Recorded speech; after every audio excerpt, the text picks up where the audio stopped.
மனுஷரை எங்கள் தலையின் மேல் ஏறி போக பண்ணினீர்.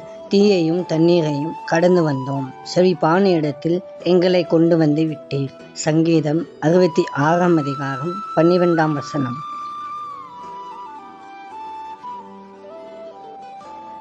சில நேரங்களில் தேவன் நம்மை எவ்வளவு தூரம் நடத்தி கொண்டு வந்துள்ளார் என்பதை புரிந்து கொள்ள நாம் ஆரம்பித்த இடத்துக்கே சென்று பார்க்க வேண்டும்.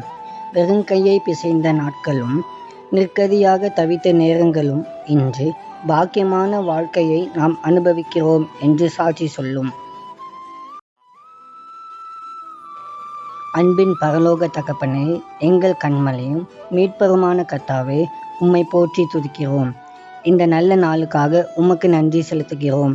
ஆண்டவரே, எங்களுடைய வாழ்க்கையை நாங்கள் திரும்பி பார்க்கும் பொழுது நீர் எங்களை உம்முடைய தோள் மீது சுமந்து வந்திருக்கின்றீர்.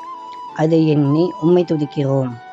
கர்த்தாவே, எங்களுடைய குறைவுகளில், தனிமையில், பலவீன நேரத்தில் கைவிடாமல் உடனிருந்து காத்த உம்முடைய மாறாத அன்பிற்காக முழு மனதாக நன்றி செலுத்துகிறோம். இந்த நாளிலும் உம்முடைய கிருபையாலும் பிரசன்னத்தினாலும் நிரப்பி எங்களை வழி நடத்தும்படி ஜெபிக்கிறோம். இயேசுவின் மூலம் ஜெபிக்கிறோம் பிதாவே. ஆமென்.